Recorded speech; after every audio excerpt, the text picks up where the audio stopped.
Eduardo Bolsonaro. Bom dia, deputado. Muitíssimo obrigado, primeiramente, aí pela sua participação, por ter aceitado o nosso convite. Nada, eu que agradeço falar com os ouvintes da Rádio ABC. Bom dia, Rubens, bom dia, Andressa, bom dia, Vitor. Uma satisfação. E a gente está aberto aqui para todo tipo de pergunta, podem ficar à vontade. Vai encarar. Opa! É isso aí. Eu gosto assim, ó, aquilo roxo que não foge da raia. Quem não deve, não teme. Aqui não vai ter saidinha pela esquerda, pela direita, não. Quem não deve, não temer. Isso certo? aí. Ó, 97 está aqui também o Rubens Nunes, é advogado e um dos fundadores do movimento MBL. Bom dia, Rubens. Bom dia, Vitor. Bom dia, Andressa. Queria deixar um bom dia a todos os ouvintes e agradecer aqui ao deputado Eduardo Bolsonaro, um deputado que eu admiro muito e é sempre bom estar com ele aqui presente. Muito obrigado. Obrigado. Daqui a pouquinho a gente vai fazer algumas entrevistas. Andressa Blasi também daqui a pouquinho vai fazer algumas perguntas para o nosso deputado. Você pode também participar aqui pelo nosso WhatsApp, 95 300 8475, e também aqui pela nossa live no facebook.com/RádioABC 1570. Certo? Muito bem. Deixa eu já fazer a primeira pergunta aqui. Vamos falar um pouquinho, deputado, sobre o trabalho e as pautas que o senhor tem defendido lá em Brasília. Ele que é deputado federal por São Paulo, né? Não confunde meu sotaque carioca não, que é por São Paulo. Por São Paulo. Eu costumo brincar, Vitor, que eu troquei com meu pai. Porque ele é paulista, registrado em Campinas. Só que pelo Exército ele foi para a fronteira com o Paraguai e depois Rio de Janeiro, onde ele se candidatou e foi eleito. E eu, pela Polícia Federal, fui para a fronteira com a Bolívia e depois São Paulo. Então, na verdade, a gente trocou. Mudou tudo, nasceu né? no Rio. Mas em 2018, se Deus quiser, a gente vai resolver isso daí. Tá certo. Sotaque bem carioca Bem mesmo. carioca. Bem carioca mesmo. Ô, meu, vou te falar. As pautas em Brasília. O que o senhor defende lá em Brasília? Olha, as nossas bandeiras são bem claras, né? Eu lembro até, Vitor, quando ocorreu o impeachment da Dilma, o Rubens esteve nas ruas lá com a gente, poxa, foi sensacional. E uma jornalista perguntou, né, Eduardo, vocês vão ser base do governo, vocês vão ser oposição? Eu falei, olha, isso só depende do Temer, porque as nossas bandeiras são bem definidas. Então em defesa da família, contra a ideologia de gênero, pela derrubada do Estatuto do Desarmamento, é a redução da maioridade penal, é uma excludente de licitude para o policial em combate, é um Estado menor, com menos estatais, né? Exatamente o contrário do que Dilma Rousseff fazia, que a cada 50 dias inaugurava uma estatal. O Rubens, com certeza, pode até falar melhor com relação ao Isso acaba Estado inchando menor. o país, né? Isso daí é que dá margem à corrupção. Exatamente. Se tratar com empresa pública como o governo do PT vinha fazendo, ficou muito claro que era um modus operandi deles para manter um esquema de corrupção, inflar a máquina pública e, por meio de estatais, alocar parceiros políticos deles que estavam ali para corromper apenas. Nós dizíamos aqui no nosso programa que o governo só tinha que ficar com saúde, educação e segurança, mais nada. Na minha opinião, né? Nós abrimos até uma enquete se o ouvinte era favorável ou não à privatização das empresas, especialmente a Petrobras, né? E muitos disseram que não. Ó, eu penso assim, o governo só tem que se dedicar a isso. Exatamente, é o que a gente fala em Estado mínimo. Existem algumas áreas, né, em que a iniciativa privada dificilmente vai conseguir se organizar e prestar o serviço. Por exemplo, você até consegue colocar no seu condomínio um sistema de segurança. Agora, para toda a sociedade, é muito difícil. Então, nessa parte da segurança, sim, entraria a questão do Estado mínimo. A defesa nacional também. E também, obviamente, uma questão de solidariedade, a questão da saúde. A iniciativa para explorar a atividade econômica tem que ser da iniciativa privada. Por exemplo, muito bem dito, como é que começou o Petrolão? Uma estatal, a Petrobras, Dilma Rousseff nomeava ali o diretor de abastecimento e, buscando apoio no Congresso, ela permitiu que o Partido Progressista indicasse esse diretor de abastecimento. Hoje em dia todos conhecem ele, é o Paulo Roberto Costa. E entrou ali, não foi para melhorar a qualidade da empresa, mas sim para assaltá-la. Repare, ouvinte, o que aconteceu? Uma empresa de petróleo com monopólio nacional de um país autossuficiente, eles conseguiram dar cano nessa empresa. Eu duvido, Rubens, que se fosse uma empresa privada, que teria o rombo aí de mais de 20 bilhões de reais, como alguns costumam calcular mais ou menos as perdas do Petrolão. Muito bem. Nossa, eles fizeram em Uma prol das deles maiores, mesmo, né? uma das maiores empresas petrolíferas do mundo, Sim. né, conseguiram detoná-la. Na verdade, se você pegar uma floresta e dar para o Estado cuidar, ele se transforma em deserto. A gente pode ver, É verdade. mas você pode ver aí o outro exemplo de estatal que fica monopolizado e serve para esquema, o Eduardo vai poder falar melhor que eu, é o Correio, que a gente tem aí. O caso dos Correios é uma empresa estatal, tem monopólio de operação e a gente sabe a precariedade do serviço que é. Nós falamos da Petrobras agora. BNDES. Olha, É o mesmo caminho? Não, porque a gente não sabe nada do BNDES, né? A receita aproximada do BNDES gira em torno de R$500 bilhão anual. Nossa. É isso mesmo. Vai fazer a Petrobras virar roubo de bala, roubo de chiclete, esse petrolão aí. Quando abrir essa caixa preta, porque é isso daí, era através do BNDES, é que faziam esses empréstimos a juros baixos para Porto de Mariel em Cuba, hidrelétrica na Nicarágua, metrô na Venezuela. Então os companheiros do Foro de São Paulo, os amiguinhos bolivarianos, se esbaldaram nesses empréstimos BNDES. E reparem que quando a gente fala em BNDES, a gente está falando de dinheiro dos nossos impostos. Por quê? Porque o Tesouro Nacional inflava, mandava dinheiro para o BNDES. Então quando abrir nessa caixa preta, Vitor, pode ter certeza, vai Eu vir comentava muita com um coisa por amigo aí. meu, a gente é um microempresário. Para você tirar um financiamento do BNDES, eles pedem até uma ficha do seu bisavô.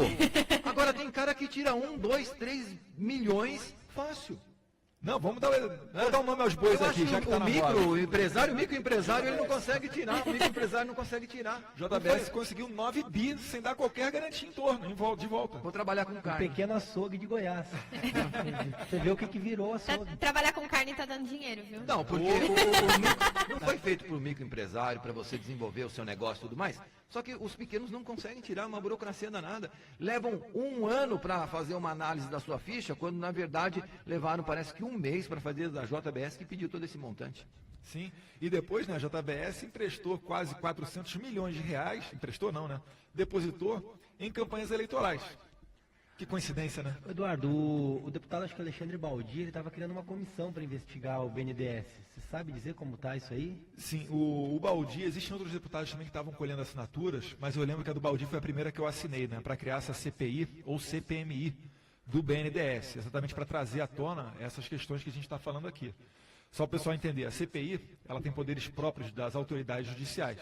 Então, quando ela é formada, os parlamentares, eles têm o poder ali de quebrar sigilos, pedir mandados de busca, e é bem interessante porque você consegue ali depois entregar de mão beijada para o Ministério Público um relatório para o Ministério Público rapidamente tocar adiante as denúncias que forem o caso, enfim, começar o processo judicial. Eu tenho muita esperança que vá ser aprovado, mas eu confesso que eu não sei quantas assinaturas ele conseguiu até o momento. Eu sei que a minha ele tem.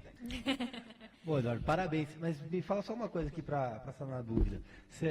Abrindo essa CPI, os dados que forem coletados ali sobre o BNDES, eles já serão publicados ou fica em sigilo, dá-se publicidade? Como funciona? Aí depende do que a comissão determinar. Porque, por exemplo, sigilo telefônico, etc., você tem uma certa restrição na divulgação, né? Tem que saber se há interesse público e etc. Então, é como uma investigação policial. Nem tudo pode ser explanado. Por muitas vezes a gente fica curioso para saber, mas, pelo bem da investigação, por vezes eles mantêm o sigilo. Eu acredito que o mínimo de sigilo possível, porque interesse público há. É o dinheiro nosso que a gente está falando. Nós temos aqui um William, ele é de Paranavaí, Paraná. Ele está perguntando assim, deputado, existe algum projeto de diminuir os custos dos parlamentares? Olha, projetos ali dentro da Câmara existem vários. Por exemplo, tem a PEC do Clodovil, que reduz praticamente em metade, né, o número de parlamentares. Eu voto até favorável a essa PEC, mas eu não vou ser desonesto. Eu acredito que ela nunca será pautada. Porque o presidente que pautar uma PEC dessa, ele vai perder totalmente o apoio dentro da Câmara. E para aprovar uma PEC é muito difícil, são necessários 308 votos. E ali dentro, tudo que versa sobre eleição ou uma PEC dessa, como é que o deputado vota? Ele vota pensando no umbigo dele. Então, como ele vai sentir que vai ter mais chance de não ser eleito, a tendência é ele votar contrário a essa PEC. Deputado, você acha que o PT quis implementar aqui no nosso país o governo socialista, alinhado junto com o Nicolás Maduro, o Evo Morales? E você acha como que seria se isso se concretizasse, se tivessem conseguido implantar isso aqui? Olha, com certeza a intenção deles. Deram uns largos passos adiante disso. Por exemplo, federalização das escolas, PEC 51 para desmilitarizar as polícias militares e retirar força das polícias estaduais, concentrando tudo na Força Nacional. Porque na Venezuela o que ocorreu foi isso daí. Foi a Guarda Nacional Bolivariana superpoderosa e as demais entidades de força de segurança públicas fracas. Essa centralização é característica, inclusive, de governos fascistas. Que eles acostumam chamar vocês. Além disso, a questão do desarmamento. Então é tudo sobre o quê? Sobre um controle social. Inclusive até no material didático da molecada. É o plano deles. É ingênuo, né, quem acha que não existe essa intenção. Vocês podem ver hoje em dia o que eles falam, né, Rubens? Os deputados do PT, do PCdoB e do PSOL, eles... Falta só elogiar o Maduro, né? É como o Lula disse, pode faltar tudo, só não falta democracia. Então, o exemplo a ser seguido é o do Maduro, é o do Fidel Castro. Certamente, essa era a intenção deles implantar aqui no Brasil. Não tem a menor dúvida disso. E quem tiver dúvida e quiser se informar melhor, basta ver os vídeos e ler os livros do professor Olavo de Carvalho. Tá aí, ó, muito bem. 9h18. O senhor tem alguma pergunta? É? O senhor tem alguma pergunta? Porque a gente vai dar uma relaxada agora. Porque nós só estamos recebendo pessoas ilustres aqui nos nossos estúdios hoje. O estúdio tá cheio hoje, gente. Não tá cheio, né? Então, como ele mora aqui pertinho... Ele chegou agora. Ele tá ouvindo a rádio. Nem tá também. na live, olha, gente, ele não quer aparecer. Não tá na live. Bom dia. Olha, muito bom dia. Na verdade, para mim não tem nada de bom hoje. Eu tive o desprazer de ligar o meu rádio e falei, não, vou ter que ir lá, mora aqui embaixo mesmo. Mora aqui embaixo. Mora aqui no lado. Falei, vou lá na Rádio ABC hoje, falar com o Eduardo, Vossa Excelência, tem que falar Vossa Excelência.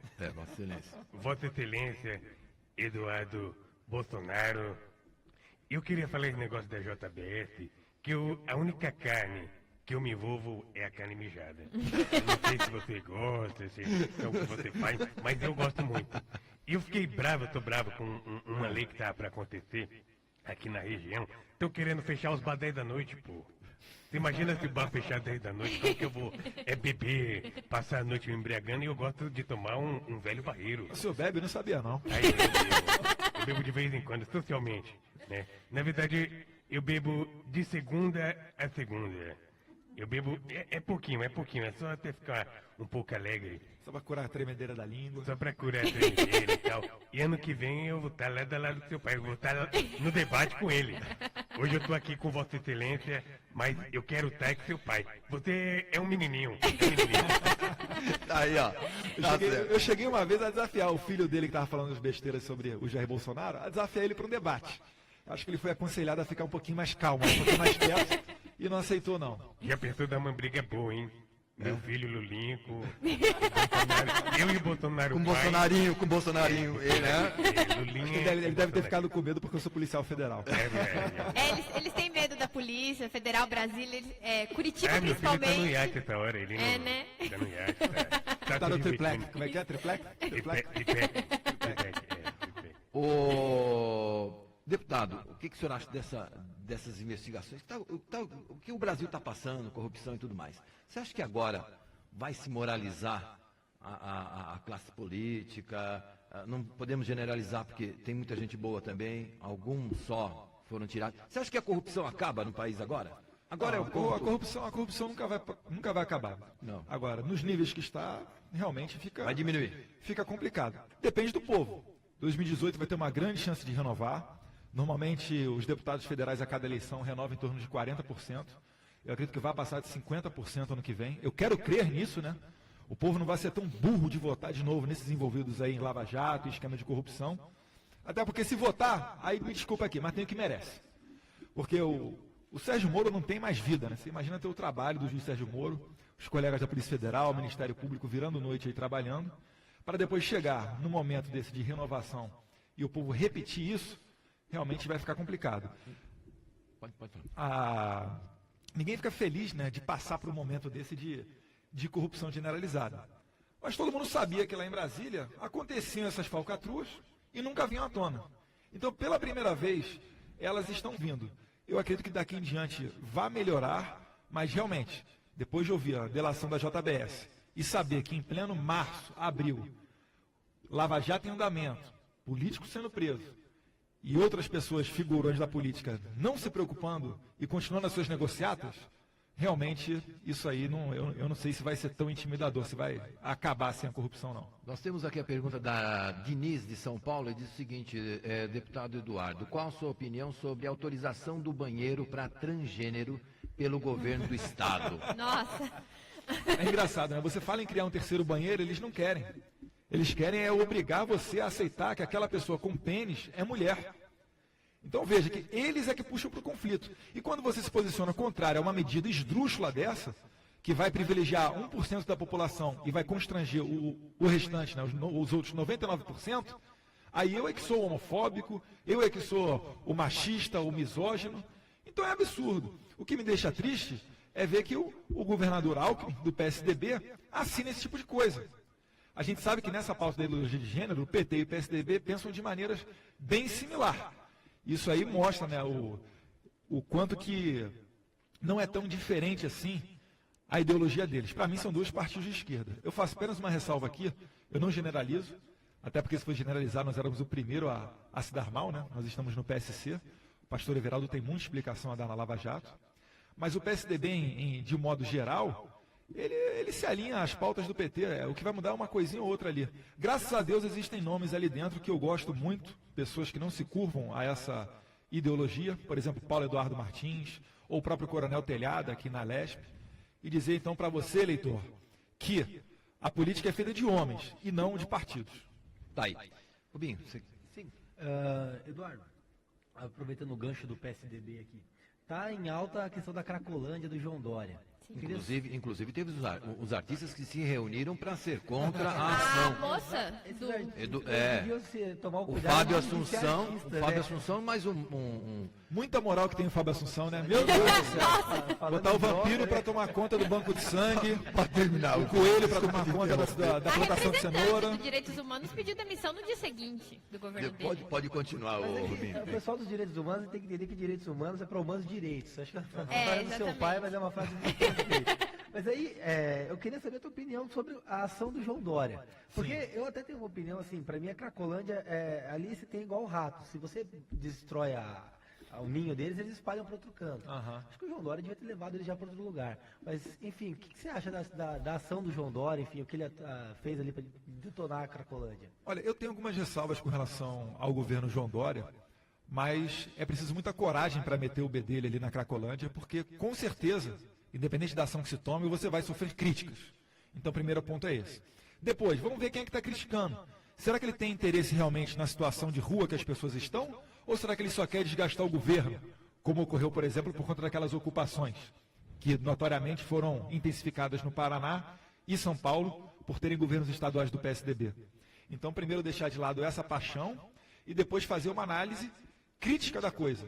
Eu não sou a melhor pessoa para falar, porque eu não estou tão bem informado com relação à ação feita na Cracolândia. Eu confesso para vocês que na minha vida corrida, eu não parei para olhar especificamente o que ocorreu. Mas é uma situação ali que, se deixar solta, ela só tende a se expandir. Então eu parabenizo ali a coragem de ter tentado melhorar a situação dessas pessoas, desses dependentes químicos, porque se continuarem na rua, aí realmente vai se perpetuar essa situação. Agora, como é que faz para se retirar? Aí realmente é complicado. Porque até mesmo quando a pessoa tem muita vontade de sair das drogas, ela não consegue. Imagina se ela não quiser nem mesmo ter Você não pode esse primeiro obrigar passo. a impor um tratamento no cidadão, né? Eles preferem, né, ter essa, entre aspas, liberdade de ficar ali usando a droga, fazendo o que quiserem, do que terem no abrigo um horário para acordar, obrigação de tomar banho. Realmente é uma questão muito espinhosa.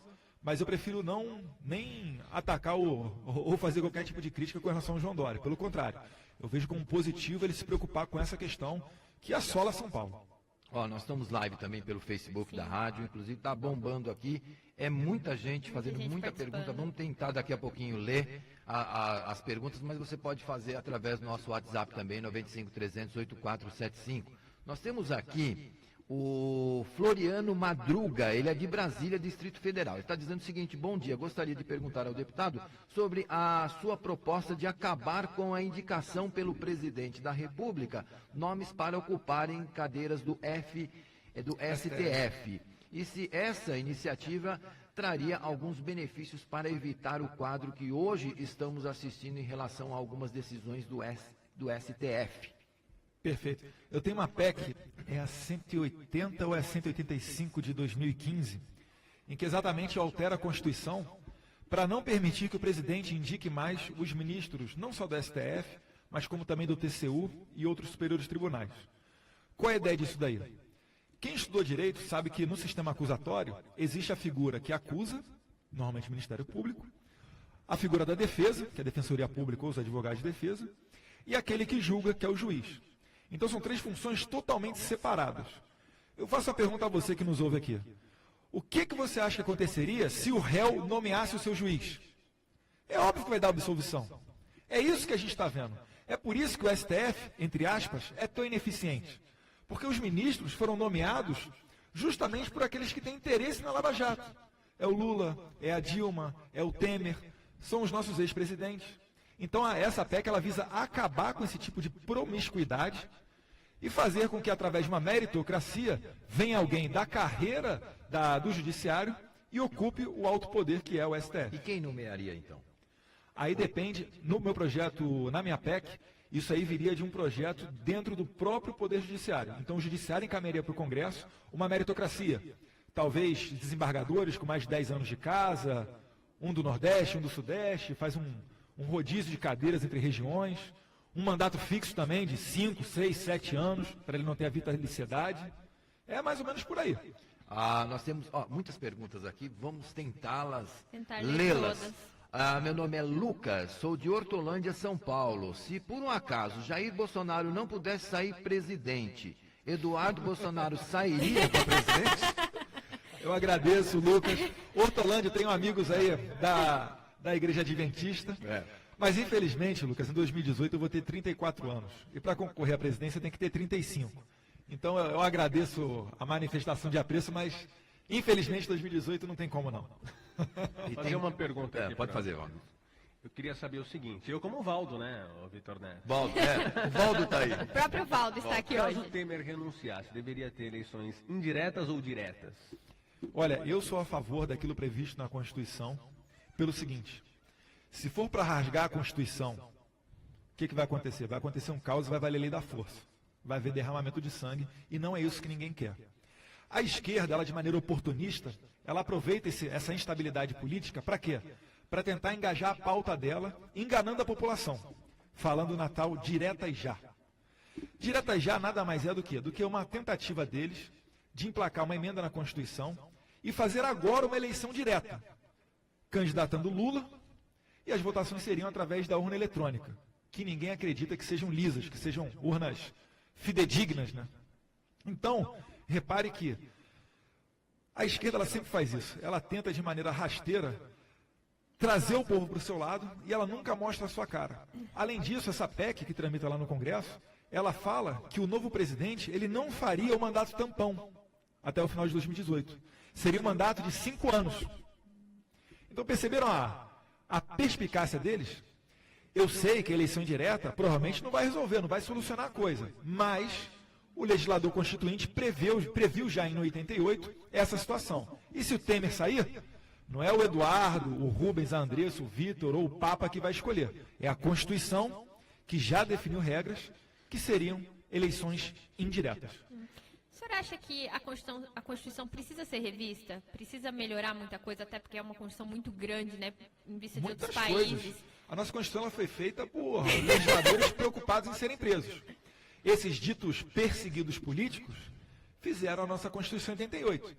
E como não é de surpreender, tentaram fazer uma Constituição cheia de direitos e garantias para o preso. Então, por exemplo, você não pode ter pena de caráter perpétuo, você não pode ter aqui trabalho forçado, e cheio de outras garantias que acabam engessando o nosso país para um sistema quase socialista. Eu sei que a queda do Muro de Berlim, ela foi em 89, mas a nossa Constituição, um ano antes, ela ainda tinha muito desse viés ainda socialista que vivia no tempo de Guerra Fria. Hoje o país está numa situação de lavagem cerebral praticamente nas escolas, o senhor, né? Eu queria que o senhor falasse um pouco do Escola Sem Partido pra gente, porque a gente vê, isso está muito nítido hoje em dia. minha enteada faz faculdade e a professora dela de enfermagem luta por uma saúde igual a de Cuba no nosso país. É uma coisa meio maluca, entendeu? Então eu acho que isso está muito visto nas escolas e está fazendo muito mal para a sociedade e para os novos alunos que estão aí. Sim, perfeito. O Escola Sem Partido, o pioneiro dela foi o vereador Carlos Bolsonaro, no Rio de Janeiro, que lançou a primeira proposta lá. Hoje em dia, o Miguel Najib, né, que é o expoente desse projeto de lei, que conta inclusive com o apoio do MBL, e está sacudindo aí o ambiente acadêmico. O que é esse projeto Escola Sem Partido? Nada mais é do que colocar 6 deveres do professor, deveres esses que já são previstos em nossa Constituição e em tratados internacionais, que o Brasil é signatário, pegar esses 6 deveres, colocar num cartaz e fixar na escola. Absolutamente isso. Não estamos criando uma novidade jurídica, não tem direito novo a ser criado, não. A gente só está esclarecendo para os alunos que eles têm o direito de não serem doutrinados. E o professor, o dever de manter a sua liberdade de cátedra, que é a de passar conhecimento. O professor não pode chegar e utilizar da audiência obrigatória dos alunos em sala de aula para convertê-los a determinada religião ou para ter uma determinada visão política. Mas eu explico aos nossos ouvintes o porquê que isso aí tem ocorrido. Provavelmente você já ouviu falar na figura de Paulo Freire, o patrono da educação brasileira. Paulo Freire, ele descaradamente falava, que ele faleceu em 97, que a escola é um instrumento de transformação social. Então esse negócio de aprender física, matemática, química, biologia, isso é coisa do passado. A escola foi feita, na visão dele, para que o aluno tenha senso crítico. E o que é senso crítico para a esquerda? É gritar fora Alca, fora FMI, fora Temer, contra a PEC 241. Então perceba que para eles está tudo certo se o aluno se forma sem saber fazer uma redação, uma regra de 3, porque se ele sair dali gritando fora Temer, está tudo certo, mesmo que ocupando as últimas posições no exame internacional do PISA. Até porque não é, eu acho que do tempo de ninguém aqui, mas quando eu estudava, e alguns que são mais velhos aí, o Evandro, nós tínhamos a matéria, não sei se vocês, não, o SPB, que era a Organização Política Social Brasileira, alguma coisa assim, que mostrava como o cara deveria, como a criança deveria ser um cidadão, votar e tudo mais, né? E aí já não existe mais essa matéria, essa disciplina. O pessoal pede até o retorno do hino nacional para ser cantado na escola, nós não tínhamos aprender a respeitar o professor. Porque era uma disciplina neutra, mas ensinava você a votar. Nós tínhamos você até votava na escola, chapa 1, chapa 2, tal, não sei o quê, a gente votava. Então era um preparo para um cidadão, né, na época. Vitor, a gente discutiu em Salvador agora a comissão do Escola Sem Partido, que a Câmara dos Deputados está girando o país para debater essa matéria nas cidades. E ali, como foi um requerimento de um deputado opositor à Escola Sem Partido, quem tiver oportunidade, joga aí no Facebook, no YouTube, que vai ver como que o pessoal que é a favor da pluralidade de ideia, a favor da democracia, debateu. Tacando ovo, cuspindo, batendo nos outros, xingando os outros de fascista, sexista, misógino e tudo mais. Então veja que há um total contrassenso no que eles pregam e no que eles fazem. É só deixar esse registro aqui só. Já aproveitando, daqui a pouquinho a gente vai falar com o William tem uma pergunta. Aqui tem o Renan Tavares, ele é do Rio de Janeiro. Olá, bom dia. Gostaria de perguntar ao Eduardo o que ele acha do candidato Ciro Gomes, que vem atacando seu pai na candidatura à presidência. Ciro Gomes está buscando de todo jeito aí um espaço. Está tentando se fazer notório. Não é só o Jair Bolsonaro, não. Até o João Dória, né? Como é que ele falou do Dória? Ele falou... Especialista em fazer piquenique de barão? Não, é uma figura lamentável, né? Disse que entende tanto de economia e fica querendo fazer chacota com os outros. Já que entende tanto de economia, né? Por que o país está nessa situação, já que os especialistas em economia estão à frente dele? É exatamente porque não tem o pilar ético, que é basilar. Eu pergunto, numa prova de revezamento de corrida, você gostaria de ter na sua equipe o Usain Bolt? Óbvio que sim. Agora, adiantaria se o Usain Bolt se vendesse para o adversário? Não. É óbvio que não. Então, se você não tiver o mínimo de moralidade, as coisas não andam. O presidente Temer estava conseguindo manter o dólar estável, até reduziu um pouco ele, as bolsas estavam reagindo bem, estava retomando a questão do emprego, até que saiu a delação da JBS, aquele grampo, e aí o investidor já voltou a ter medo de investir no país. Pergunto novamente, adianta você ser profundo conhecedor de economia se você não tem um pilar básico da ética? Eu gostaria até de perguntar isso aí para o Marco Antônio Villa. O doutor William, bom dia, doutor. Tudo bem? Bom dia. Deputado, eu queria fazer uma pergunta para você. Ontem nós tivemos a infelicidade, aqui em Santo André, minha mãe foi assaltada na frente da casa de uma tia. E aparentemente os meninos eram menores. Menino não, vagabundo mesmo, os meninos estavam na escola. E assim, é uma coisa que chama muita atenção, porque eu sou advogado, não mexo com a parte criminal, mas a gente vê o tratamento que se dá aos direitos dos menores, o Estatuto da Criança e do Adolescente, e nessas audiências de custódia se preocupa muito com a questão da integridade física e muito pouco com a vítima, que muitas vezes se sente acuada, ou, na maioria das vezes se sente acuada. E uma coisa que me preocupa muito é que a gente não tem direito de fato de proteger o nosso patrimônio, de se proteger no nosso país, e o Estado não nos oferece a proteção. Por que a Câmara, por que esses debates a esquerda não deixa existir na Câmara e a gente não consegue de fato ter uma legislação que nos garanta o direito de nos proteger e o direito de poder fazer uso de meios que nos garantam a segurança? Exatamente, abordou vários temas aqui, William, eu fui anotando. Por exemplo, quando estava um caos na Venezuela, o Congresso, quando ainda tinha a maioria formada pelos apoiadores de Maduro, concedeu que Maduro tivesse 1 ano para legislar através de decreto. Então repare que quando você tem uma situação dessa de caos, sempre há entre aspas, um salvador da pátria. No caso, tentam bombar ali os poderes do poder executivo. Então, provavelmente essa daí é uma das estratégias deles para concentrar poder na mão do presidente. Com relação ao desarmamento, por que você não tem o direito de se defender? O desarmamento trata-se apenas de controle social. Quem estuda história sabe que apenas ditadores é que desarmaram o seu povo. E você veja, no regime militar, nunca nenhum general-presidente pensou sequer em desarmar a sua população. Fala um monte de ladainha, um monte de dado furado. Esse é um assunto que eu gosto muito de debater, né? Eu até fico desafiando aí desarmamentistas para debater comigo, porque é muito fácil de desmontá-los. Porque a polícia, a missão da polícia, não é ser guarda-costas do cidadão. A missão da polícia é garantir a segurança pública, a normalidade nas ruas. Se fosse para ser guarda-costas, eram para ter 100 milhões de policiais nesse país. Então, quando uma pessoa entra na sua casa, você é a primeira pessoa que tem o dever de repelir aquela injusta agressão. Mas aqui, em tempos de politicamente correto, é muito feio, né, você falar que o bandido tem que morrer, então acabam fazendo essa legislação esdrúxula chamada Estatuto do Desarmamento, e para piorar, entram no que você falou da audiência de custódia. A audiência de custódia ela foi uma recomendação da ONU e foi atendida aqui no Brasil pelo CNJ, Conselho Nacional de Justiça. Editou uma resolução prevendo que em 24 horas o preso em flagrante vai ter que se encontrar com um juiz, um promotor e um defensor para saber se ele foi maltratado pela polícia.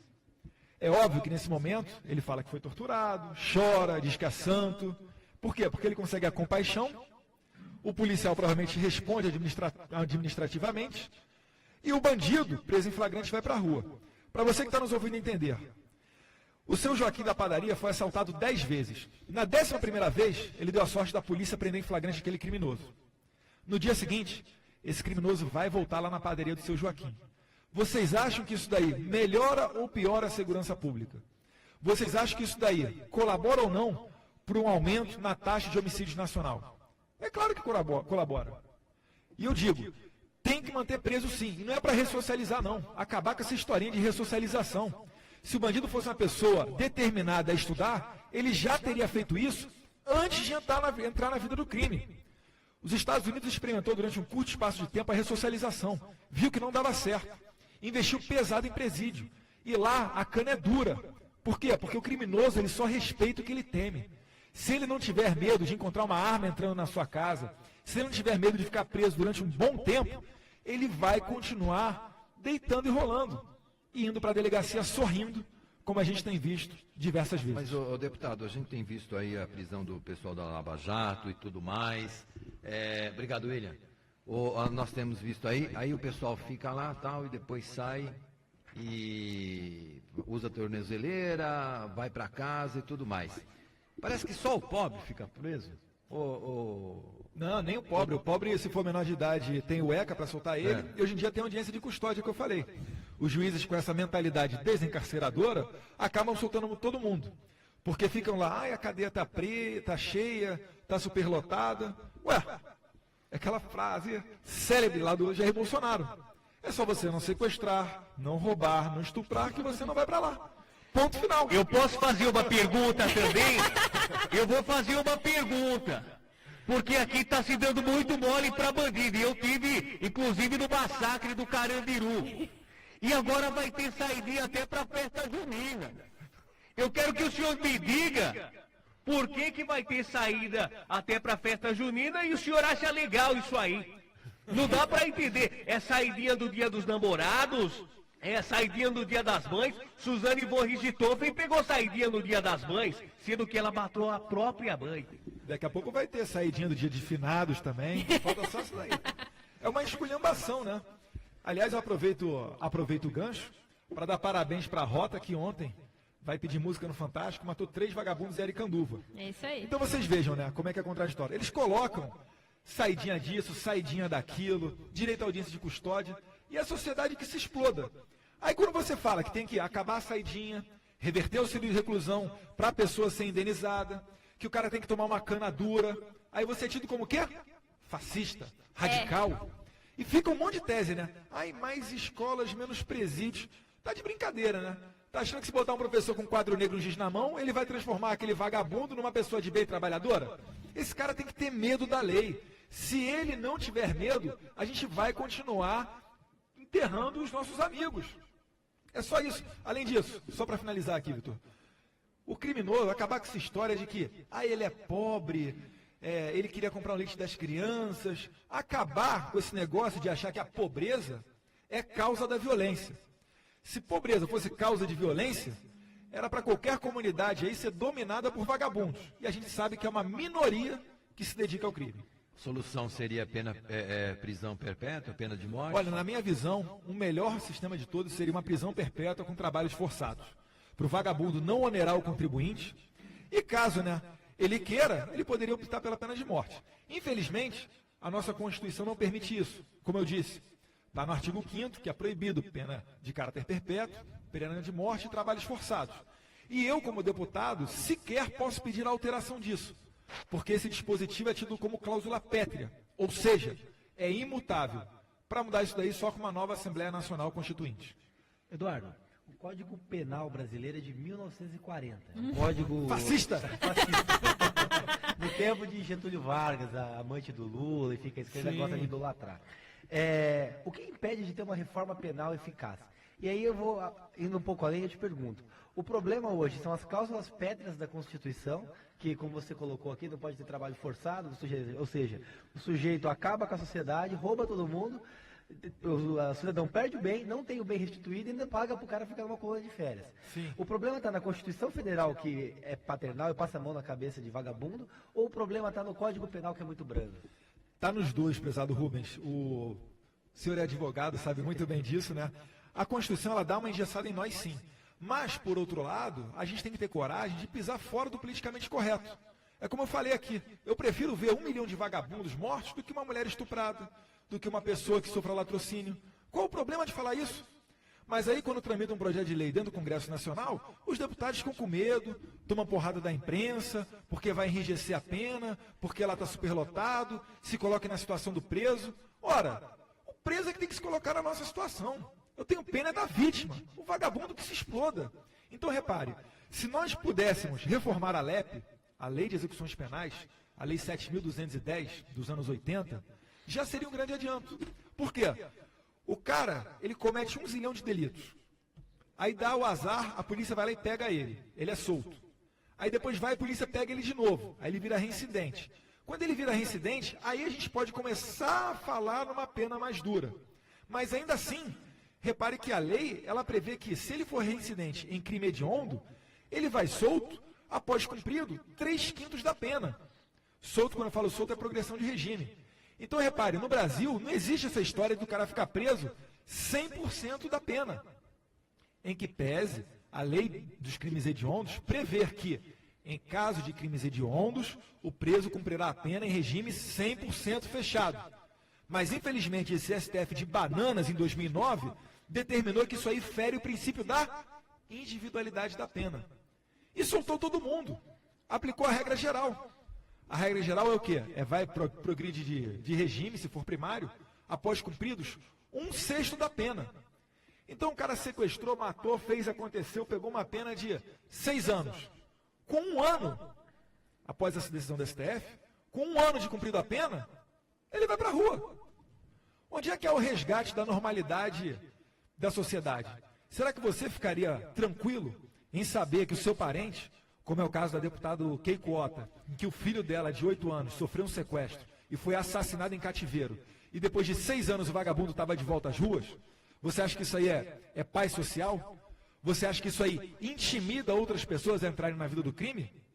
Eu vejo isso daí uma forma até de impunidade legal. O crime compensa. Compensa. Não só do colarinho branco, aqui embaixo também. Nós estamos recebendo também nosso parceiro Evandro Amorim, ele que é presidente do Corinthians de Santo André, super baile todos os sábados, começa às 3 da tarde, vai até às 4 da manhã no domingo, com grandes artistas e grandes bandas, ele está sempre participando do nosso programa. Bom dia, Evandro. Bom dia, Vitor, bom dia a todos. Hoje o jardim aqui está florido, né? Florido. Maravilha. Só tem homem aqui? Né? Não, tem a... Ei, Não está muito florido. E salva a patrulha aqui, a nossa querida encantadora aí, a Andressa, né? Mas se fôssemos pela ideologia de gênero, qualquer um de nós poderia se dizer aqui de outro sexo. Mas antes de qualquer coisa, eu gostaria de falar para o nobre deputado aqui, que ele não pode ser presidente, porque ele tem 34 anos, né? 34. Eu lhe empresto um ano com muito louvor. Obrigado. Tá aí, Evandro. Você tem uma pergunta, Evandro, professor? Tenho sim. Nobre deputado, o que o senhor acha? Eu digo senhor porque eu tenho idade suficiente. Pode chamar de você, tranquilo. O que você acha desse acordo que a Justiça Brasileira fez com a dupla sertaneja, os irmãos batistas aí da JBF, e essa multa, esse acordo que eles fizeram, de pagar apenas 11 bilhões e qualquer coisa aí, que significa 5,6% do faturamento dessa grande empresa, e vão pagar em 25 anos em soft prestações, em carnezinho aí. Eu não entendo se essa multa é multa ou é fiança. Exatamente. Não entendi ainda. O que você acha desse acordo? E o acordo que a Justiça fez, logicamente, os homens foram embora e o Brasil que se dana, né? E o dinheiro vai ter esse retorno aí, mas a longo prazo, e sendo que foi apenas 5,6% do faturamento anual dessa empresa. O senhor não acha que foi muito pequeno esse acordo aí? Com certeza. A lei de delação premiada, ela prevê o quê? Ela prevê que para você chegar a um peixe grande, você tem ali uma concessão e um estímulo para que o peixe menor delate aquele grande peixe da política. Então, repare que quando a gente está falando de JBS, a gente está falando dos grupos que mais lucram nesse país. Eu não tenho raiva do lucro, não. Eu acho que o empresário tem que ter lucro, sim. Mas, como o senhor disse, 11 bilhões para esse pessoal não faz nem cosquinha. Não. E detalhe, eu vou relembrar aqui que eles pegaram 9 bilhões de empréstimo no BNDES, sem dar qualquer garantia em troca. A gente estava conversando aqui, Vitor, o senhor para pegar um empréstimo no BNDES, ou qualquer coisa assim. 5 mil só eu preciso, não preciso de muito, não preciso de 2 milhões. 9 mil, não. 5 mil. É difícil, hein? Realmente é muito brando. Agora, o que levou esse tipo de coisa? É isso que a gente quer saber. Por que foi feita uma camaradagem dessa? Para mim, mereciam pelo menos uma cadeia, para dar o exemplo para os próximos. Até porque, como disse aqui a nossa amiga Andressa, né? Compensa. Se for para pagar 11 bi, uma pessoa desse quilate, compensa ela roubar, fazer acontecer. Mas no BNDES pegar, se não tiver dinheiro. Vai pedir muito empréstimo. Eles emprestam Sim. bastante. Não, Só, porque só os amigos do rei têm direito a isso. daí. pobre paga fiança, né? É. Agora rico paga multa. É isso aí. Só isso. Se cair no cartão de crédito, então. Meu Deus do céu. Cheque especial. Deputado, nós temos aqui uma pergunta seguinte. A imprensa costuma dizer que sua família é homofóbica, que defendem a ditadura, a volta dos militares ao comando. Por que eles pegam tanto no pé assim? Olha, já que não conseguem chamar de corruptos, né? Seu pai falou que o nome dele não estava lá. Ele falou, tá vendo? lembro desse Ele falou assim, Dona Maria do Rosário, meu nome não está aí, viu? Eu vi isso aí. E muito bom. muitas vezes, até o pessoal que é intervencionista fica bravo com a gente por a gente não apoiá-los, né? A questão é a seguinte, o Exército, as Forças Armadas, né? Eles não vão tomar nenhuma medida preventiva. Eles só vão tomar medida repressiva de acordo com o artigo 142 da Constituição. Então, os militares, eles não estão alheios à vida política. Até porque, numa recente entrevista à Veja, o 01 do Exército, general Vilas Boas, disse que foi sondado para saber se, em caso de um estado de sítio e defesa, se eles seguiriam as determinações de Dilma Rousseff, que ainda estava no poder, e poderia fazer ali um ato notório, uma explosão no meio das manifestações, para tentar emplacar um estado de defesa e postergar o seu mandato. E o general falou, olha, se isso aí vier a acontecer, as Forças Armadas não estarão a serviço de um partido político.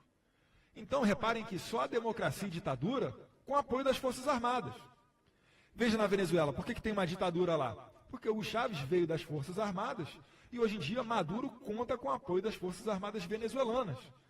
Então, é só não ser bobinho que você vai entender. E os militares estão certos, não tem que ficar falando toda hora em política, não. Não são burros, pelo contrário, são muito inteligentes.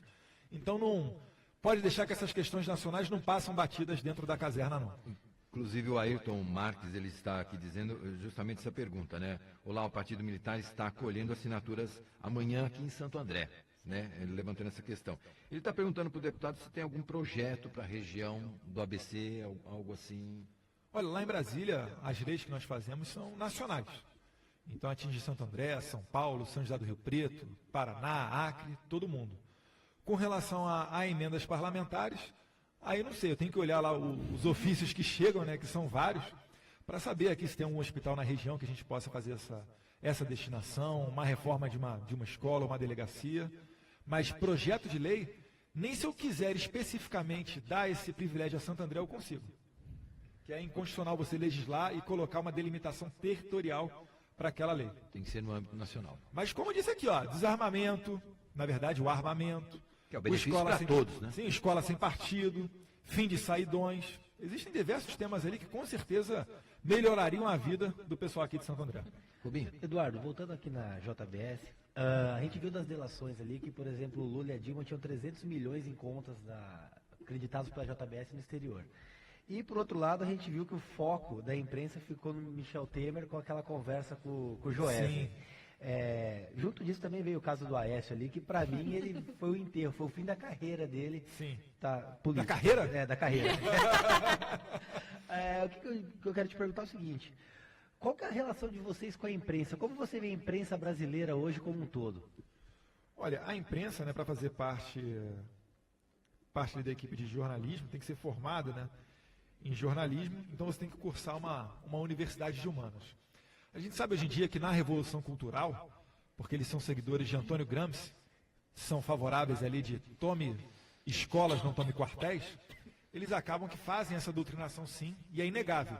Tanto que eu desafio as pessoas a botarem a camisa do Jair Bolsonaro e a entrar em universidades federais. Vão ser cuspidos, vaiados, agredidos, então é inegável essa doutrinação ideológica. E essas pessoas saem das universidades e ocupam espaços na imprensa.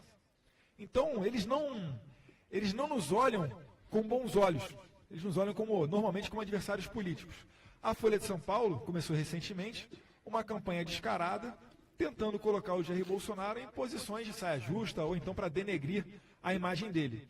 Inclusive, numa dessas entrevistas, um jornalista fala para ele, suscita que na absolvição do processo dele, nos idos dos anos 80, com relação lá a uma jornalista que o denunciou, falando que ele tinha um plano para botar uma bomba num quartel e etc., e era tão ridículo que o processo foi absolvido, o jornalista queria condenar o Jair Bolsonaro por 4-9. Então repare até onde vai a canalice deles. Eles não querem saber o passado de um presidenciável. Eles querem denegrir o Jair Bolsonaro. Talvez porque nós não façamos parte desses esquemas de corrupção. Nós não tenhamos compromisso com a imprensa, uma vez chegando ao poder, de rolar as dívidas milionárias que eles têm, inclusive com a Previdência. Então talvez esse seja também o temor deles. Só para relaxar, o senhor já comeu carne da Friboi? Olha, Eu Provavelmente, já comi. né? Provavelmente. Eu comi na casa de um amigo, porque é caro caro, pra caramba, é viu, caro. meu? Não, provavelmente, eles dominam boa parte do mercado nacional, então acredito que dificilmente alguém viveu até os seus 30 anos sem comer uma carninha Tem da uma Friboi. carninha da Friboi, é verdade. Mas você pensa no seguinte, eu já comi muita carne da Friboi. Falava, corta pra mim esse pedaço que eu tô querendo. Mas eu queria, só que eu só como filé mignon, eu não gosto daquela parte da costela, isso aí eu não gosto, eu gosto só do filé. Eu quero te perguntar uma coisa, pensa no seguinte, eu tava pensando, o senhor acha certo, aí coloca a minha trilha aí, que eu quero ouvir minha trilha aí. Dá trabalho isso aí. Dá trabalho, procurador. O senhor acha legal privatizar os presídios? Olha, eu tenho só um temor, que nessas privatizações, que ocorreriam através de licitações, um PCC ou um Comando Vermelho da Vida ganhar essa licitação. Então esse é que é o meu receio. Eu vejo com bons olhos você terceirizar a questão de lavanderia, ou ali a questão da alimentação, isso aí tranquilo, mas eu tenho receio com relação às pessoas que vão trabalhar ali dentro, se não houver um pente fino do passado dela, um concurso público, mas eu topo debater o assunto. Olha só, agora são 3, falta 3 para as 10 agora. Vamos fazer um xixi ali rapidinho? já, gente, eu acho que já está na hora da gente... Depois vamos chamar o Eduardo pra gente jogar um jogo dos pontinhos. Vamos fazer o jogo dos pontinhos com ele? Vamos fazer o jogo dos vamos pontinhos. fazer. Vamos fazer. Vamos fazer, né? Você tá favorito? Não, e eu vou te falar, hein? Eu ia falar o Jair. O Eduardo tá perfumado, que eu acho que ele comprou Jequiti. Bom. Eu acho que nós devemos, inclusive, fazer o perfume do Eduardo Bolsonaro. O perfume da Bom, você tem da Anitta, né? O deputado, inclusive o meu... Você conhece meu genro? Não conhece o meu genro? Que é político também? Você conhece? Ele é marido da Patrícia Bravanel. Foram jantar lá, né? Foram jantar lá na casa do propina. Joesley. Foram Olha jantar. Tá um assunto meio polêmico aí. Tá com a mão limpa ou não? Eu tô querendo ir no banheiro ali fazer o número. Vamos no banheiro que o senhor vai descobrir. Vamos um rápido intervalo, tomar uma aguinha e a gente volta daqui a pouco a super entrevista com o deputado federal Eduardo Bolsonaro. Não saia daí. Ô, Vitor Neto, espera aí. Aproveitar que a live tá bombando, me procura lá no Face, Valdo Rocha, me adiciona lá, curte minha página. ABC, ao seu lado, 1570, Rádio ABC.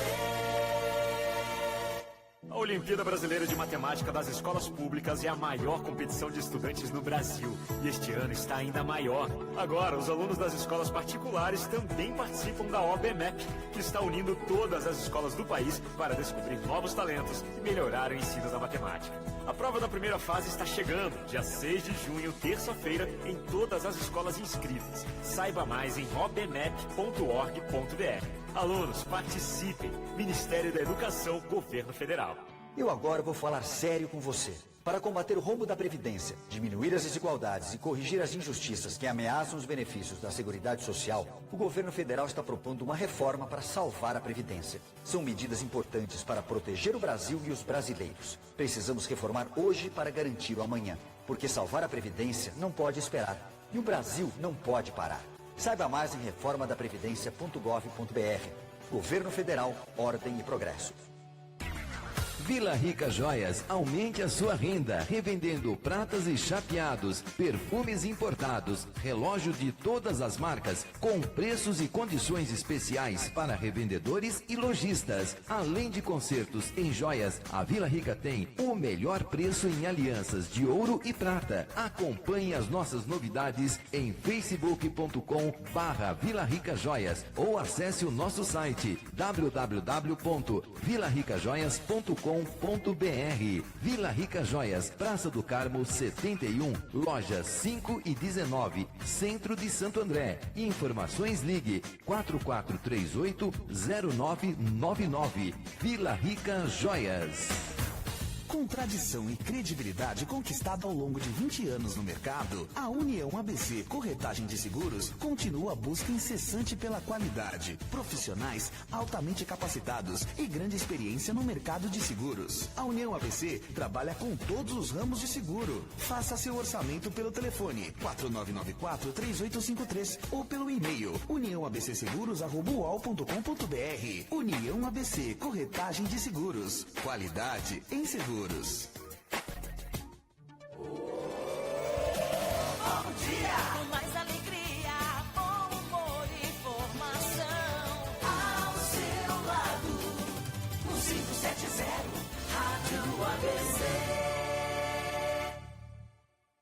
Muito bem, 10h02. Esse é o ABC em Dia. Hoje estamos recebendo aqui o deputado federal Eduardo Bolsonaro. Inclusive, você pode acompanhar essa entrevista pela nossa live, facebook.com/radioabc1570. Gente, tem muita gente aqui participando, exatamente no Facebook do deputado também. Muita gente, vamos tentar ler, porque é uma atrás da outra aqui, está chegando, então está meio que impossível, mas vamos tentar o máximo de leitura aqui de quem participa. Fora as perguntas que estão chegando pelo WhatsApp 95-300-8475. Andressa tem uma pergunta. Fala. O pessoal está perguntando aqui o que o senhor achou sobre aquela repercussão que teve com o Danilo Gentili, caso da Maria do Rosário. Só explica um pouquinho só para os nossos ouvintes. Os Correios estão entupidos de cartas do PSOL para o Danilo Gentili. Na verdade, o Danilo Gentili, ele fez aquele gesto com o dedo, tirou ali deputada, né? E ficou as palavras PUTA, né? E depois pegou aquela carta e passou na parte íntima. Ele é muito fanfarrão, né? Fala a verdade. O que o senhor acha? Na verdade, o que eu não fico surpreso, né? É com a indignação seletiva. Quando aquela professora defecou numa foto do Jair Bolsonaro, inclusive debaixo de aplausos, né? Isso aí não escandalizou essas pessoas. Para eles estava tudo certo. Era liberdade de expressão e etc.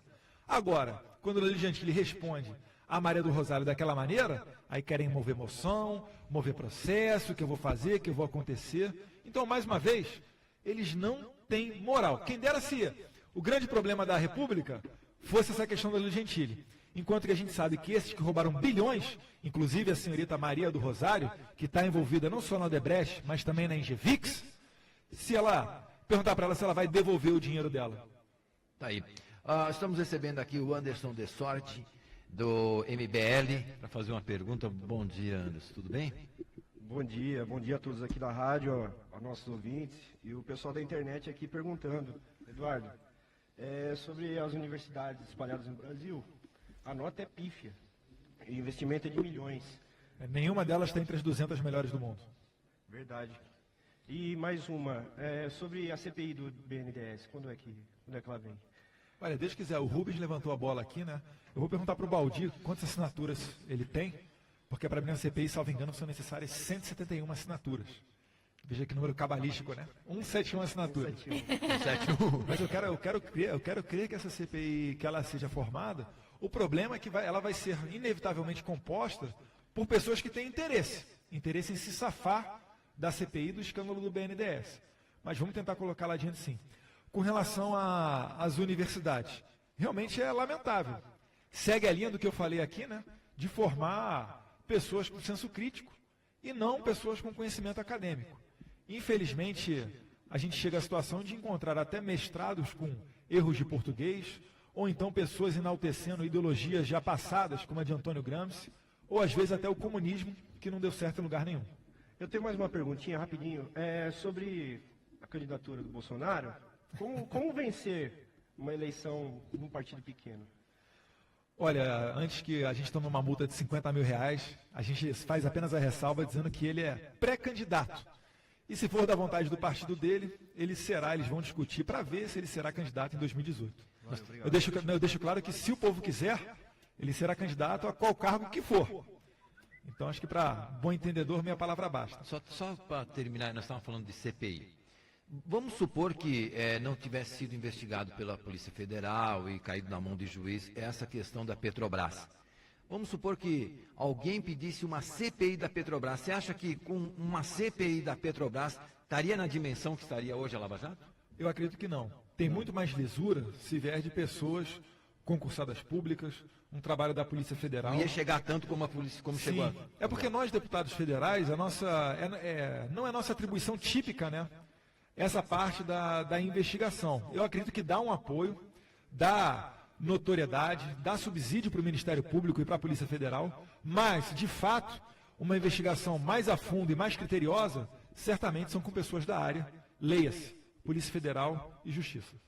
Até porque a gente via muita gente envolvido ali também, que também não levaria muito adiante. Eu vou voltar aqui à questão da presidência que o colega Anderson do MBL perguntou, por um partido pequeno, como é que você vai ser candidato, né? Olha, de fato, um partido pequeno você tem menos tempo de televisão, você tem menos condições através do fundo partidário, mas, por outro lado também, se a gente for para um partido muito grande, é capaz de ser exigida ali uma contraprestação da qual a gente não está disposto a cumprir. Então, se você quiser ter isonomia e liberdade, provavelmente você vai ter que vir de um partido novo, sem tempo de televisão, ou então de um partido pequeno. O apoio, a gente ainda tem, que é o apoio da população. E a gente não faz uma campanha para ganhar. Pelo contrário, a gente vai fazer uma campanha com tudo para perder. Porque a gente não vai enganar o povo e a gente vai falar algumas verdades que a população precisa ouvir. Quer goste, quer não. A decisão, aí é com vocês. Eduardo, até aproveitando o gancho, eu lembro quando eu conheci o Eduardo, que ele estava em Campinas fazendo campanha para deputado federal com o Jair, e eu fui lá para dar Cuidado, um abraço. dois homens, Campinas. Apareceu lá, pô. Fala baixo. Mas eu fui lá para dar um abraço no Jair, que eu admirava muito. Mas, enfim, eu vi ali que vocês fazem uma campanha diferente, não impõem recursos, vocês ficam ali abraçando as pessoas e conversando. Pelo menos foi a campanha que eu vi você fazendo. Eu lembro, foi no Largo do Rosário. Exato. Que nome? 171, o Rosário. Tá complicado o negócio aqui. Mas, enfim, está discutindo muito a reforma política. Você acha que as mudanças que ainda vão ser passadas na reforma política, como, por exemplo, financiamento público de campanha, devem passar? E, ainda aproveitando a pergunta, o Jair ele tem tido uma expressão muito grande, que eu acho que hoje ele é maior que qualquer partido. Tanto que a gente vê aí que ele é um deputado e já estoura com 17% de intenções de voto, é uma coisa assombrosa. A gente vê os vídeos em aeroporto, eu imagino que deve ser gostoso chegar junto lá. Só dá uma suadinha só, mas tudo certo. Tá bom, né? Você acha que, independente do partido, o teu pai ele tem a força suficiente para conduzir uma campanha presidencial com a forma de fazer campanha que vocês fazem? Isso supera qualquer partido? E com a reforma política, você acha que passa ao financiamento exclusivamente público de campanha? Se é favorável ou contra? E na questão proporcional, voto distrital puro, misto, distritão, enfim. Olha, com relação à campanha, a gente não tem outra alternativa. A nossa estrutura é a estrutura de deputado, é uma estrutura limitada. A gente poderia fazer uma campanha maior aceitando fazer alguns acordos ou financiamentos por parte de empresa pública. E nos é muito oferecido isso daí. Pessoas oferecem às vezes até avião para a gente percorrer o país. A gente só nega, a gente dá uma negativa na resposta para manter a nossa isenção. Por exemplo, como é que nós teríamos moral para defender a revogação do Estatuto dos Armamentos se estivéssemos sendo financiados por empresas armamentistas? Compreende um pouquinho da situação? E como eu disse, a nossa intenção não é ganhar. A nossa intenção é levar uma campanha que trilhe realmente caminhos de interesse nacional. Não é ficar só no Bolsa Família e ProUni. É debater reserva indígena, relações internacionais bilaterais fora do Mercosul, é trazer essa questão ideológica, retaguarda jurídica para a polícia poder atuar, é desarmamento, é colocar isso daí na mesa. E como eu disse, se a gente vai ganhar ou não e etc., isso aí é uma decisão do povo. A gente não vai fazer o vale tudo para chegar lá. Com relação ao financiamento exclusivamente público, reforma política. Enquanto o Eduardo Cunha foi presidente da Câmara dos Deputados, ele colocou todos esses temas em pauta. Distritão, distrital, exclusivamente público, financiamento misto, etc. E foi tudo negado. Por quê? Porque o político, quando ele vota essas matérias lá dentro do Congresso, ele se preocupa na sua reeleição. Se ele acha que ele vai ter mais facilidade para ser reeleito, ele vota favorável. Se não, ele vota contrário.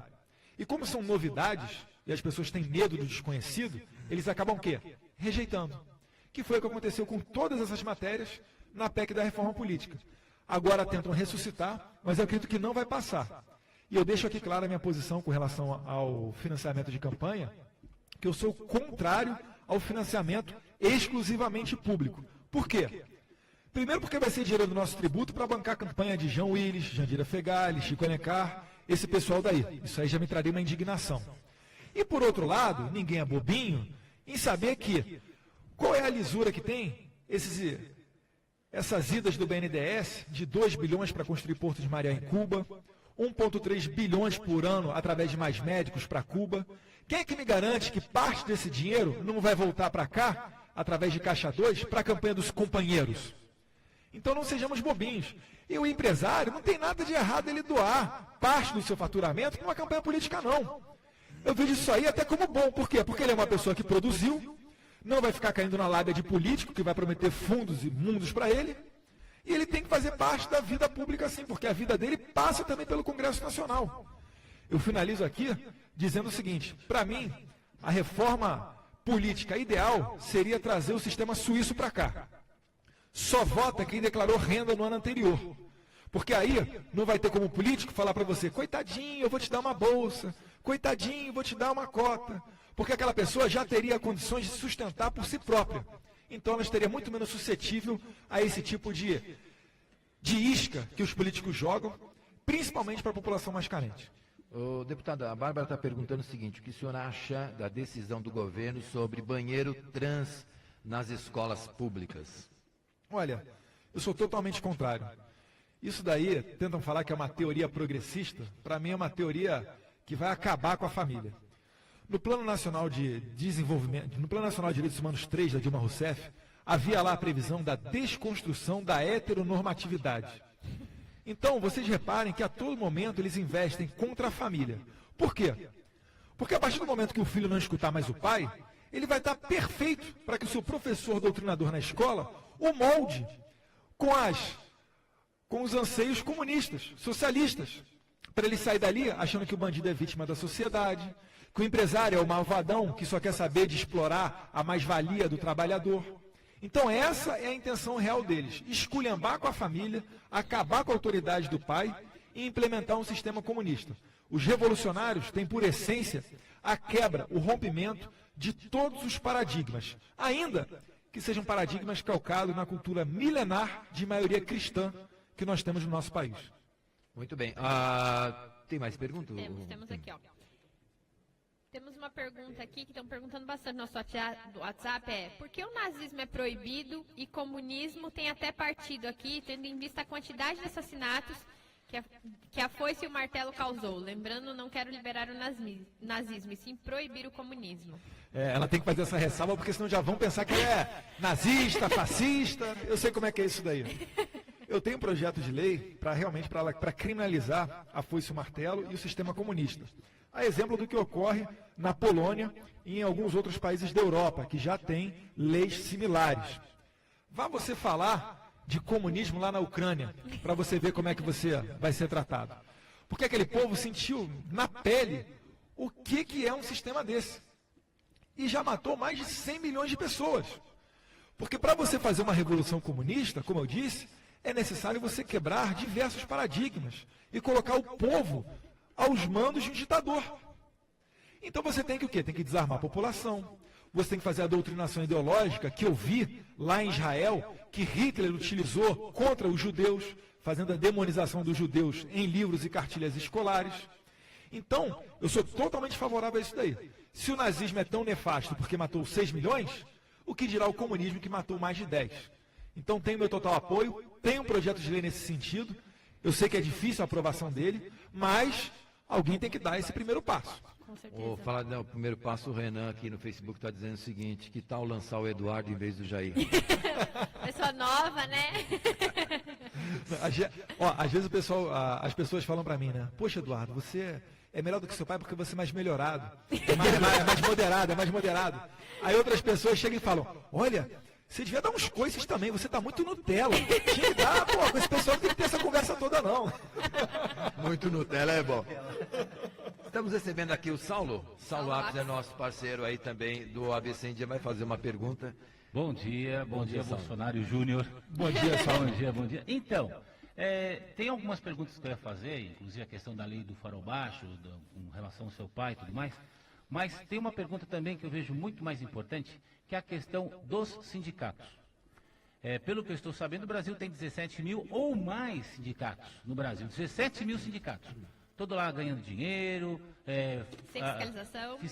Sem fiscalização. E tem essa questão do imposto sindical também. E o ABC, pelo que eu sei, aqui é o rei, né? O centro, é o foco do sindicato. Quer dizer, o pessoal é impressionante. Como é que você encara a importância do sindicato? Como é que você encara essa questão do imposto sindical? Como é que você encara 17 mil sindicatos obrigando você a pagar uma taxa, mesmo que você não queira, não vai usar? Como é que você encara, me perdoa o termo, dessa mamata? Como é que você encara isso? Às vezes eu também me seguro para não usar determinados termos, né? Porque do outro lado aí provavelmente tem senhoras, pessoas, mulheres nos ouvindo, mas a vontade que dá é de falar um palavrão. No Brasil, essa putaria aí de sindicato, tem até sindicato de sindicato. Você não quer falar, mas tudo bem. Existe até sindicato de sindicato, porque é um grande negócio. Olha só, a gente já paga uma carga tributária altíssima, e você ainda tem que pagar obrigatoriamente um dia trabalhado do ano para um sindicato. Eu não vejo, olha, existem sindicatos sérios, sim, preocupados com o interesse do trabalhador, mas existem muitos do padrão CUT, que servem a um governo e não aos trabalhadores. Eu pergunto, onde é que estava a CUT quando foi votada a MP a 664, que restringiu a pensão das viúvas? Onde é que estava a CUT quando a Dilma Rousseff estava investindo pela terceirização? Onde é que estava a CUT quando o governo do PT estava tramando fazer a sua reforma da Previdência? Então repare que, a depender do autor da proposta, a CUT faz um carnaval e mente. Fala o quê? Se você votou a favor da reforma trabalhista, então você votou a favor do fim do 13º salário, da licença maternidade, do direito a férias. Quando isso tudo daí, prezado Samuel, está previsto na Constituição. E nós não alteramos a Constituição. Aliás, eu aproveito aqui o espaço para dizer que foi uma lei muito tranquila, essa da reforma trabalhista, que inclusive ampliou direitos dos trabalhadores. Hoje em dia, uma novidade, que é você poder trabalhar de casa, está sendo contemplado na lei na reforma trabalhista. A questão da terceirização também. Antigamente, se um funcionário terceirizado tomasse um calote da empresa, ele ia ficar dentro de navios. Hoje em dia, com a lei que nós votamos, ele pode processar não só a empresa terceirizada, como também a empresa contratante. Isso é mais garantia para o trabalhador. Mas como eles prestam serviço para partido político, eles não se preocupam com o trabalhador. E estão desesperados com o fim do imposto sindical. Essa teta aí vai acabar. E eu quero crer que o Rodrigo Maia e nem o presidente do Senado vão dar uma de políticos Nutella para colocar uma redução gradual ou para fazer valer esse fim do imposto sindical só daqui a 3 anos. Não.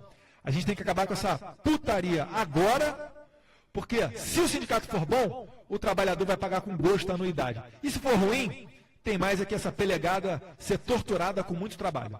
Só para concluir a minha pergunta, no caso, pergunta de leigo, os sindicatos são subordinados ao Ministério do Trabalho ou não? Olha, tecnicamente não. A gente pode aqui se reunir e criar o sindicato dos radialistas do ABC. Isso daí tranquila. Não, pode falar. Mais ainda, não. Eduardo, a Selma Palenzuela, aqui ela é de Santo André. Eu votei no Bolsonaro por causa do Facebook. Olha como as redes sociais ajudam. Conheci ele na rede social como andreense, me orgulho do meu voto. O que o meu querido mito deputado acha do Dória e da Cracolândia? Olha, o Dória ele tem causado uma certa decepção, principalmente naqueles considerados mais liberais na área econômica. Por exemplo, ele vai implementar uma política agora de privatização e criou uma empresa estatal para fazer essa política de privatização. Além disso, um outro caso notório em que eu critico o Dória foi no apoio que ele deu ao secretário de Educação Schneider, em detrimento do vereador Fernando Holliday, porque o vereador Fernando Holliday estava fiscalizando em loco escolas com relação à doutrinação ideológica, foi rechaçado pelo Schneider e o Dória apoiou o Schneider. Então, assim, fora outras opiniões dele, como, por exemplo, o desarmamento, em que no programa da Luciana Gimenez, ele diz que tem horror às armas e tinha vergonha de uma foto dele pequeno segurando uma arma de brinquedo. Então, eu acredito que, como prefeito, sem sombra de dúvida, ele está dando banho no Haddad. Mas em questões nacionais, eu tenho muito receio dessas posições dele e de quem formaria um governo João Dória em 2018, caso fosse eleito presidente. Eu acho o seguinte, que nós temos que nos diferenciar dos petistas. Enquanto os petistas pedem cadeia para todo mundo e Lula na presidência, a gente tem que pedir o quê? É que todos os corruptos saiam da vida pública. E fiquei muito decepcionado quando ele, em primeira mão, já saiu em defesa do Alckmin, falando que colocava a mão no fogo do Alckmin quando o nome dele começou a ventilar em delações. Eu acredito que uma posição muito mais coerente seria igual ao do Jair Bolsonaro, em que o presidente do nosso partido, o pastor Everaldo, quando foi ventilado ali também que ele teria aceito 6 milhões, salvo engano, do Odebrecht, o que a gente falou? Ele que vai se explicar, ele é que vai para o pau, eu não tenho nada a ver com isso. E não passar a mão na cabeça dele só porque ele faz parte do seu partido. Muito bem. Eduardo, tem se discutido muito a reforma da Previdência nos últimos tempos. A gente sabe que a Previdência Social, no modo que está, ela está quebrada. Porém, o Michel Temer tentou passar uma reforma também muito questionada. Eu, inclusive, sou um crítico da reforma que o Temer enviou. Nós não somos contra a reforma da Previdência. Nós somos contra essa reforma da Previdência proposta pelo Temer. É uma proposta leviana, no meu ponto de vista. Enfim, eu queria saber de você, por alto, qual que é o teu posicionamento quanto à reforma da Previdência. A gente até, o pessoal do MBL mandou um projeto de reforma da Previdência, que é para a Câmara, que enfim está para ser analisado. O que você pensa quanto à Previdência Social hoje e a reforma que vem tramitando? A Previdência ela é superavitária. Então não tem essa de que tá quebrada. O que a gente precisa saber é para onde está indo o dinheiro dela. Além disso, cobrar dos grandes devedores, para você ter moral depois de cobrar da população. E já que a gente vai apertar os cintos da população, que tal a gente dar o exemplo e cortar na carne? Eu falo o seguinte, acaba com o auxílio moradia de todo mundo. Ou então, estabelece regras de agora em diante. Porque tenta-se a todo momento mudar as regras do jogo no meio do jogo, e isso daí causa uma confusão sensacional. Isso aí deságua em ações no judiciário. Por que a gente não pega a partir de hoje, por exemplo, e dá o primeiro passo, falando o seguinte, a partir de hoje você não pode mais acumular 3, 4 pensões, pode acumular apenas 2. A partir de hoje, quem for se aposentar no funcionalismo público vai receber o teto do INSS. Então são medidas que, repare, a todo momento que chega um novo governante, ele tenta numa tacada só resolver o problema e não consegue aprovar a sua proposta. Por que a gente não pensa a longo prazo e pelo menos dar esse primeiro passo, como eu falei aqui, de pequenas propostas como essa, mas que vão dar moral e vão abrir o caminho para uma reforma séria? Eu critico muito a reforma da Previdência, porque já está na cabeça do povo que o povo só vai se aposentar com 65 anos de idade, ou que não vai ter mais a aposentadoria integral. Então o Temer ele pecou na publicidade para chegar e chamar para o diálogo a população e dizer o que ele quer, como é que vai ser a reforma da Previdência. Agora, já está tarde demais para você reverter isso daí, porque a esquerda já massacrou e está na cabeça da população que a aposentadoria vai ser com 65 anos, caso seja aprovada a reforma da Previdência. Você não acha que foi leviano da parte do Temer colocar esse tema da reforma da Previdência agora? Porque a esquerda, como você disse, colocou na cabeça da população... Ele vai dar combustível para a esquerda se reerguer. Ele não deu aí, é isso que eu ia perguntar, ele não deu aí o combustível não para a esquerda se reerguer, mas um território fértil para alçar o Lula de novo, que a gente viu que teve um pequeno crescimento dele, depois afundou de novo com o depoimento dele, e até para o coronel Ciro Gomes ter plataforma para ficar discutindo. Não foi leviano da parte do Michel? Sim, ele poderia ter tentado se articular melhor no Congresso para passar uma reforma política, para passar uma reforma da Previdência. É o que eu falo, a gente vai na Paraíba, vai no Piauí, as pessoas chegam e falam, deputado, a expectativa de vida aqui é 67, 68 anos. Se for para passar essa reforma de 65, pelo menos me dê a opção de tornar facultativa a contribuição. Eu acho até que seria o ideal, né? Eu preferiria muito mais tornar facultativo e eu aplicar meu dinheiro em qualquer banquinho desse daí, que vai me dar um retorno muito maior do que o INSS. Mas se a gente fizer isso da noite para o dia, a gente vai quebrar o Brasil. Então a gente tem que ver uma forma de fazer alguma coisa transitória para chegar nesse mundo ideal. Porque ninguém melhor do que o trabalhador para escolher para onde vai o seu dinheiro. Por exemplo, falam que o FGTS é um direito trabalhista. Eu pergunto ao trabalhador, você prefere que o governo dê uma mordida menor no seu salário e você opte para onde vai investir esse dinheiro do FGTS? Porque se você investir em qualquer fundo de renda fixa ou em qualquer tipo de ação, ou o banco administrar esse seu dinheiro, eu te garanto que ele vai render mais do que o dobro desses 3% que o FGTS rende. E eu estou sendo bem tranquilo falando em dobro, hein? Eu diria até o triplo. Então, repare, vendem para o trabalhador o quê? Que é direito trabalhista. Mas, na verdade, é a garantia desses larápios do sistema público de ficar mamando em cima do seu dinheiro, administrando o seu dinheiro e colocando ele em esquemas de corrupção. Os coitados do carteiro que estão sofrendo para pagar o Postales agora, que o digam. Muito bem. Ô Luiz, põe aí então a trilhinha, porque eu vou te falar, hein? Tá bombando a nossa live, não consigo ler ninguém. Muitos comentários, muitos compartilhamentos. É mesmo? É. Olha, É uma bênção, é uma bênção. O pessoal tá apoiando bastante. Muito bom dia, né? Eu quero abençoar vocês, em primeiro lugar, o apóstolo Valdemiro, o Thiago. É um prazer estar falando com você, viu? Você é um menino que eu tô vendo que é de Deus. Menino abençoado. Tá falando de FGTS, mas pode colocar o seu FGTS, faz parte do dízimo também. Até essa parte aí que o governo liberou. Liberou aquele fundo de garantia. Você pode depositar, fazer oferta. E eu tava assistindo, sabe o quê? O Discovery, os animais. Os animais eu tava assistindo. E eu vi que o leão, ele é o inimigo que quer pegar você. E você é aquele viado que tenta fugir do leão. Então, devemos sim ser mais viado. E o leão pega, hein? Senão o leão te pega. O leão pega. Ó, o facebook.com/radiobc1570, você que participa aqui, eu quero agradecer, que tem muita gente. Muita gente participando. Vamos tentar lê-las aqui. Ô, Vitor, tipo assim, entendeu? Eu posso falar uma coisa, entendeu? Eu como carioca, entendeu? Alexandre Brocha, prazer falar com a gente já se conhece, né, o deputado, faz tempo que a gente é colega e tal. Eu defendo as suas ideologias e tal, mas eu tô querendo vender o livro aí, Alexandre por trás da televisão. Eu queria muito que você lesse esse livro e vai me conhecer como que eu sou por trás. O pessoal me conhece muito pela frente, entendeu? E eu quero que o pessoal me conheça por trás. Tá aí, ó. Deixa eu dar um alô aqui pro Arrin Calantan. Chega de hipocrisia na política. Bolsonaro presidente. Tá aqui, ó, no Facebook. Eu vi um comentário falando que o Eduardo vai ser presidente em 2027. Né? Isaac Bittencourt vai dar dinheiro para... Ele já sumiu aqui. O Hugo está aqui também. Ronaldo Muita Portela. Quem mais aqui? A Moab Martins, Cristiano Silva, o Edir Clay, Lucas Silva também.